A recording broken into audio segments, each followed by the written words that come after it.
今回はね、そのチュッパちゃんが持ってる畑で採れたピーマンを使って2つ料理を作るね。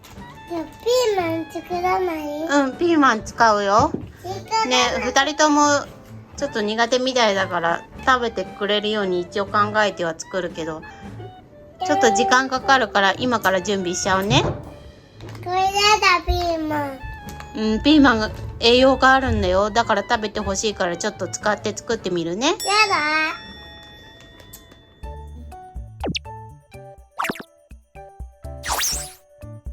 なんだ。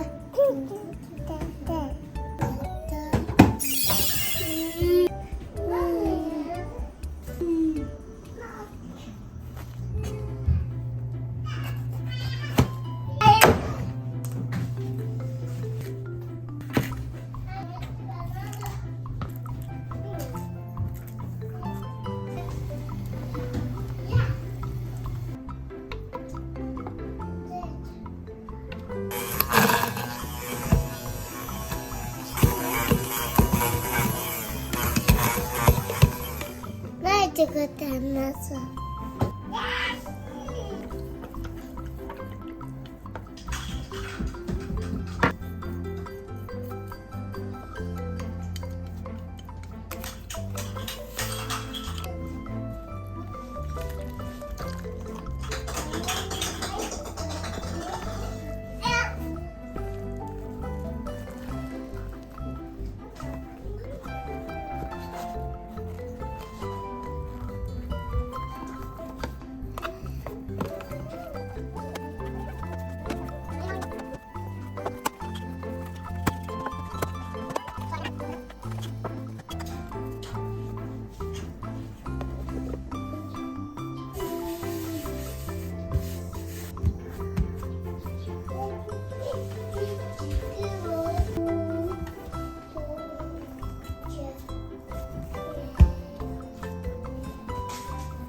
はね、2人が苦手なピーマン使ってね、卵焼きとねパンを作ってみたよ。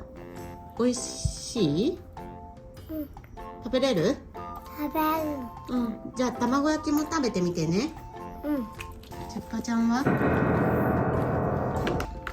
あんまりだった？甘み。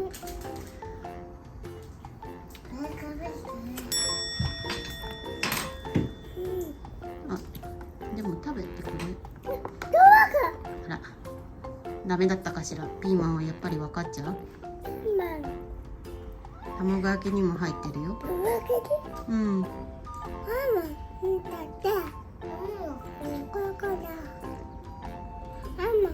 あ、卵焼きは食べれるね。パーって。うん。まあでもよかった。ピーマン食べてくれるなら。うん。じゃあ食べてね。はい、食べてよ。